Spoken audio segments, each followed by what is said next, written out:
Nangangampanya pa man dati ang dating Pangulong Rodrigo Duterte ay sinabi na nito noong una pa lamang na susugpuin nito ang bawal na G sa ating bansa.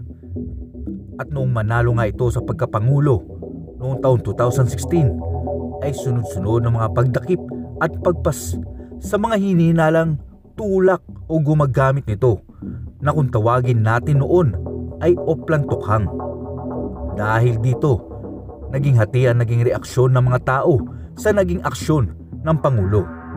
Marami ang natuwa sa kanyang mga ginawa, pero marami rin ang kumundina sa sinasabing maling pamamaraan daw sa pagsugpo nito. Isa sa mga sinasabing sumuporta noon sa laban na ito ng dating Pangulo ay ang dating mayor ng Tanawan, Batangas na si Mayor Antonio Halili. Pero kalaunan, binaril ito habang nagkakaroon ng flag ceremony sa City Hall ng Tanawan, Batangas na agad na ikinamatay ng alkalde. Ang tanong natin, ano-ano mga ituturing na dahilan kung bakit pinaslang ang alkalde? At ano ang naging pasaring ng Pangulo sa alkalde na tila pinagdududahan pa ang pagkatao ng namayapang Mayor Halili?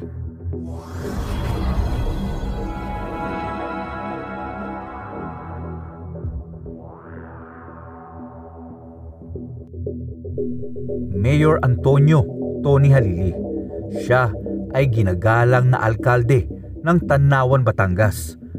Ayon sa mga nabasa kong mga message ay madali daw lapitan ang dating alkalde kapag ikaw daw ay mayroong kailangan.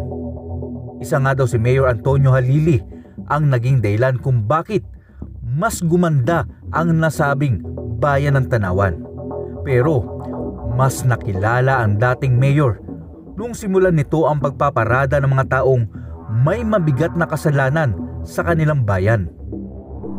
Ang mga taong gumagalaw ng mga babae, magnanakaw at iba pang krimen, lalong-lalo na ang mga tulak ng ipinagbabawal na G, ay kanyang pinapalakad sa kalsada habang nakakabit ang isang karatula na ako ay rape, tulak o anumang masamang kinasangkutan ng taong ito. Naging maugong ang pangalan ng dating alkalde sa paraang ito, hindi lang sa mga kalapit na probinsya kundi sa buong Pilipinas. Lalo na't nagkaroon ng pagkakataon na may balita ang pagpaparadang ito at ang mismong pag-interview ng mga media sa dating mayor. Sa pagkakaroon ng paradang ito ng mga tulak sa Tanawan, Batangas, samut-sari ang mga naging reaksyon ng publiko hinggil dito. Mayroong mga sumang-ayon sa ganitong pamamaraan, pero marami rin namang tumutol dito.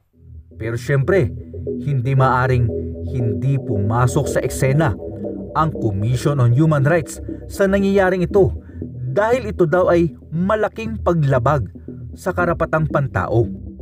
Samantala noong July 2, 2018, ng bandang alas 8 ng umaga, habang nagkakaroon ng flag ceremony sa Tanawan City Hall, bago pa man matapos ang pagkanta ng Lupang Hinirang, ay narinig ang isang malakas na putok kasabay ng pagtakbo ng alkalde ng ilang talampakan at bumagsak ito sa sahig at napahiga sa semento. Sa madaling salita ay binaril si Mayor sa mismong City Hall ng Tanawan, Batangas. Mabilis na nagsitakbuhan at nagkubli ang ilang mga tao, habang ang mga bodyguard naman ni Halili ay di malaman kung saan nanggaling ang pagbaril. Sa kabilang banda, kaagad na itinakbo ang alkalde sa isang ospital, pero sa kasamaang palad, hindi na naisalba pa ang buhay nito. At noong i-autopsy ang katawan ng alkalde, napag-alaman nila na nawasak ang puso at atay nito dahil ang bala na tumama dito ay sumabog muli sa loob ng katawan ni Mayor Halili.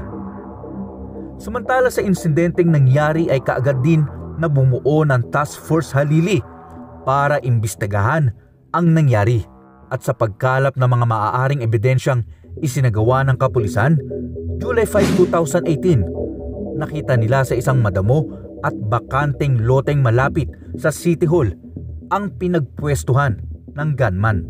Ito ay dahil sa mga nakadapang mga damo o talahib at ang hinulmang damong tila pugad na nagsilbing taguan ng salarin. Ang layo ng pwesto kung saan nakatayo ang alkalde at naging pwesto ng salarin ay mayroong humigit kumulang na 100 metro at elevated ang lupang kinalalagyan nito. Sapat na para makita ng malinaw at mapuntirya si Mayor Halili. Dito rin nakita ang isang basyo ng 5.56 mm na bala na karaniwang ginagamit daw sa M16 na rifle at hindi daw gumamit ng scope ang lalaki. Kumbaga, hindi sniper ang dumali sa alkalde at masasabing sobrang veterano na para matamaan sa dibdib si Mayor ng isang bala lamang. Nakita din sa nasabing pinagpwestuhan ng yumare sa alkalde ang mga bakas ng bipads o yung two-legged support ng baril para maging stable ang posisyon at maasinta ang target.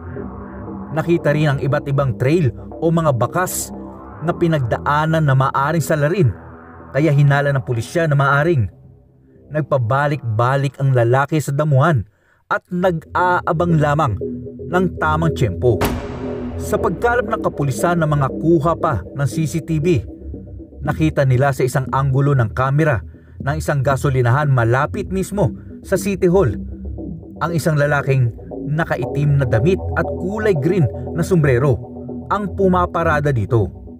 Ayon sa mga saksi, 2 magkasunod daw na Lunes bago pa mabaril ang alkalde ay nagpapark na ang nasabing sasakyan ng bandang 7:00 daw ng umaga hanggang 9:00. Nakita rin ang nasabing sasakyan sa mga CCTV na labas-pasok ito sa isang sementeryo ilang minuto noong mabaril si Mayor Halili. Nakuha naman ang plate number na nasabing AUV sa tulong din ng mga kamera. Pero napag-alaman nila na hindi nakarehistro ang plate number. Sa makatuwid ay peke ang nasabing plaka. Samantala, bago pa man mangyari ang insidente kay Halili, ay pinasaringan na ito ng dating Pangulong Duterte na mga ginagawang pagpaparadang ito daw ay front lamang daw ng alkalde dahil siya daw mismo ang protektor nito. Na agad naman na pinabulaanan ng alkalde dahil siya mismo ay galit na galit sa ganitong gawain at mali ang mga source na nagbabalita sa dating Pangulo. Sa kabilang banda, ang mga tinitingnang dahilan ng pagpa sa alkalde ay maaring politika at dahil na rin sa ipinagbabawal na G. Dahil marami itong mga nasagasaang matataas na tao sa kanyang pamamahala, lalo na sa kanyang ginagawang krusada.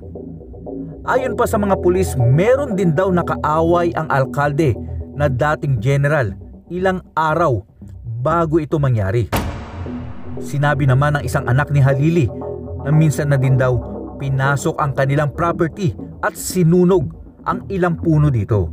Kumbaga, may mga pagbabanta na rin talaga sa buhay ni Mayor Halili.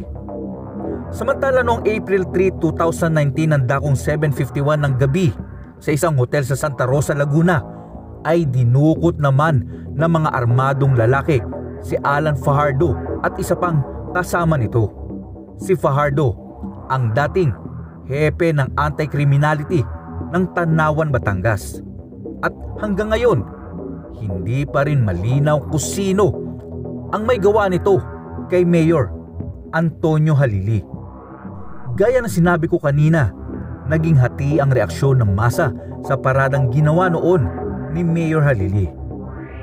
Pero mga classmate, kung kayo ang tatanungin ko, tama ba o mali ang paraang ito ni Mayor Halili? I-komento nyo lamang po sa ating comment section. Maraming salamat po.